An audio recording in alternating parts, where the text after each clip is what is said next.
दुनिया भर की जो बैंकिंग क्राइसिस चल रही है वो अब एक नए मोड़ पर आ गई है और तमाम जो ट्रेडर्स हैं, बॉन्ड होल्डर हैं, उनको ऐसा लगता है कि ये समस्या अभी खत्म होने वाली नहीं है, इसमें काफ़ी मुश्किलें हैं।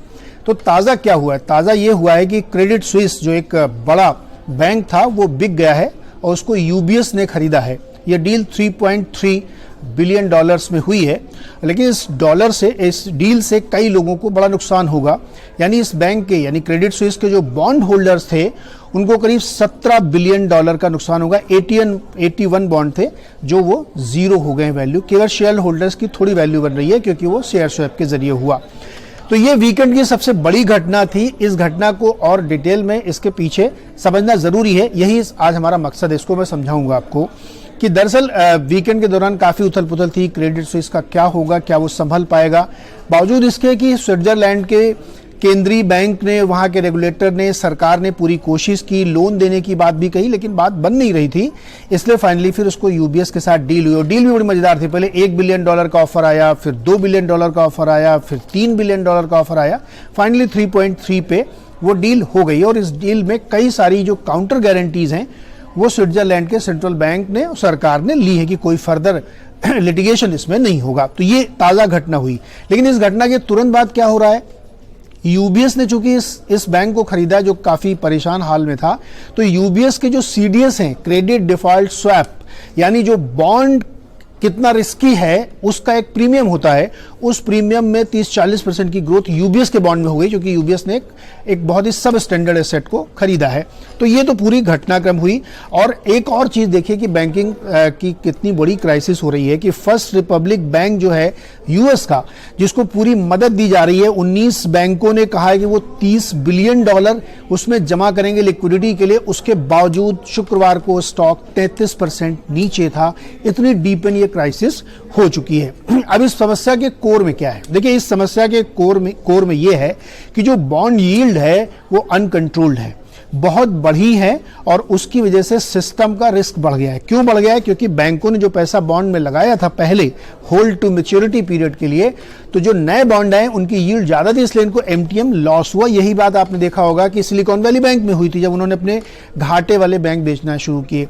हमने आपको पहले ही बताया कि पूरे सिस्टम में 630 बिलियन डॉलर का एमटीएम लॉस है और जैसे जैसे बैंक बुक करेंगे उनको इसका नुकसान होगा।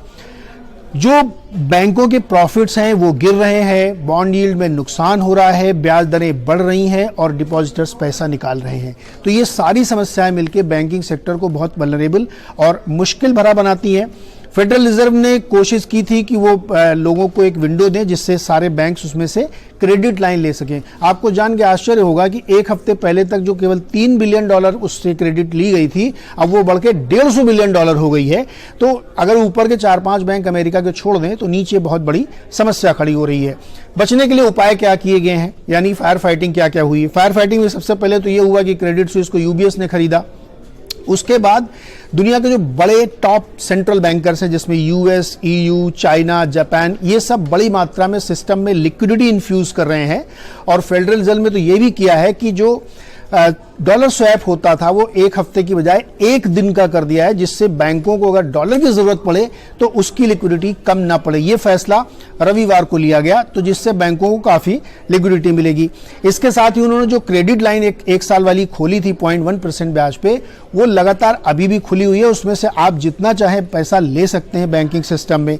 तीसरा काम ये किया गया है कि जो तमाम रीजनल बैंक हैं उसमें बड़े बड़े बैंक लिक्विडिटी में मदद कर रहे हैं, यानी उसमें वो पैसा डाल रहे हैं डिपॉजिट के तौर पे, जिससे उनको ये मदद मिल रही है। और सबसे बड़ी बात यह कि यूएस फेडरल रिजर्व ने, यानी वहां के सेंट्रल बैंक ने और सरकार ने ये भरोसा दिलाया डिपॉजिटर्स को कि आपका एक एक रुपया सिक्योर्ड है, डरिए मत आप। तो कम से कम डिपॉजिटर का पैसा सिक्योर्ड है। तो इस लेवल की फायर फाइटिंग यूएस में और यूरोप में चलाने की कोशिश की जा रही है। आगे क्या हो सकता है? आगे ये हो सकता है कि जो अमेरिका के बहुत सारे छोटे और रीजनल बैंक्स हैं उनको लिक्विडिटी की और जरूरत पड़ेगी, क्योंकि कई सारे बैंकों ने ये कहा है कि ये जो 1 साल की क्रेडिट लाइन है इसको 2 साल करिए, क्योंकि ये समस्या लंबी चलेगी और इतनी जल्दी सुलझेगी नहीं। तो शायद इस बारे में भी फेड सोचे। दूसरा एक अनुमान है, ऐसा भी पक्के तौर पे नहीं कहा जा सकता, लेकिन यूरोप के 2 बड़े बैंक फिर मुश्किल में आ रहे हैं हो सकता है कि 1-2 दिन में हमें उनके बारे में सुनना पड़े। अगर सरकारों ने और सेंट्रल बैंक ने वहां पे आगे बढ़ के मदद कर ली तो शायद वो 2 बैंक बच जाएंगे, वरना 2 और काफी बड़े बैंक हैं यूरोप के हैं जो एक मुश्किल में फंसने वाले हैं, यानी ये क्राइसिस फिर से और डीपेन होगी। अब नजर कहां बनी हुई है? यूएस के फेडरल रिजर्व की बैठक 22 मार्च को है। उस दिन हमें पता लगेगा कि फेडरल रिजर्व क्या फैसला लेता है, पावेल साहब क्या फैसला लेते हैं, ब्याज दर बढ़ाते हैं कि नहीं बढ़ाते हैं, बढ़ाएंगे तो कितना बढ़ाएंगे और ये क्या स्किप करेंगे, जो कि असली समस्या थी ब्याज दर बढ़ने की बात से। तो इस सबकी नजर 22 को लगी हुई है। अब आखिरी में ये समझ लेते हैं कि इसका भारत पर क्या इंपैक्ट पड़ेगा। देखिए, भारत का जो बैंकिंग सिस्टम है उसका डायरेक्ट एक्सपोजर वहां नहीं है, इसलिए हम बहुत सेफ एंड साउंड है। हमारी 3 तरह की बैलेंस शीट होती है, कॉर्पोरेट इंडिया की बैलेंस शीट, सरकार की बैलेंस शीट और बैंकों की बैलेंस शीट। तीनों ही बैलेंस शीट बहुत ही रोबस्ट और मजबूत है। यहाँ के डिपॉजिटर्स का 98% तक पैसा एकदम सिक्योर्ड है, क्योंकि 5 लाख तक का डिपॉजिट पे सेफ्टी मिलती है। और तमाम जगहों से ये जो खबरें निकल के आ रही, इसका हमारे सिस्टम पे इसलिए असर नहीं पड़ रहा क्योंकि हमारा डायरेक्ट एक्सपोजर वहां पे नहीं है। हाँ, सिस्टम के तौर पे, सेंटिमेंट के तौर पे इक्विटी मार्केट पे तगड़ा असर हो रहा है, इसलिए आप देख रहे होंगे बहुत सारे कमजोर रुझान दिख रहे हैं, बैंक में तमाम शेयर्स गिर रहे हैं, क्योंकि सेंटिमेंट पॉजिटिव नहीं है। अगर दुनिया में दिक्कत है तो भारत के भी इक्विटी मार्केट में इसकी प्रॉब्लम देखने को मिलेगी। गोल्ड को आप देखिए $2000 की तरफ वो बढ़ रहा है और कच्चा तेल गिर रहा है। ये बहुत ही टिपिकल सिनेरियो होता है जब बैंकिंग क्राइसिस आती है तो गोल्ड को छोड़ करके बाकी कमोडिटीज नीचे गिरती है और गोल्ड ऊपर जाता है, क्योंकि गोल्ड जनरली हेज माना जाता है करेंसी के अगेंस्ट में, तो इसलिए वो ऊपर जा रहा है। इसके अलावा एक और जो समस्या हो रही है वो भारत की नहीं है, वो एशियन मार्केट की है, कि जो दूसरे बड़े बैंक है जैसे स्टैंड चार्ट, HSBC, इन सब के जो परपिचुअल बॉन्ड हैं 81 बॉन्ड, उन बॉन्ड की यील्ड गिर रही है, उसमें गिरावट देखने को मिल रही है। स्टॉक 5-5, 6-6% गिर रहे हैं और बॉन्ड यील्ड भी 5-5 सेंट के आसपास गिर रही है। तो एक सेंटीमेंट का असर पूरी दुनिया में पड़ रहा है इस बैंकिंग क्राइसिस का, लेकिन भारत इससे बहुत ही सेफ है। हमारे सिस्टमिक तौर पे हमको कोई दिक्कत नहीं होने वाली, केवल सेंटीमेंट का असर हमारे इक्विटी मार्केट पे पड़ रहा है, लेकिन सिचुएशन काफी फ्लूइड है। आगे देखते हैं कि ग्लोबल मार्केट किस तरीके से पैन आउट होता है।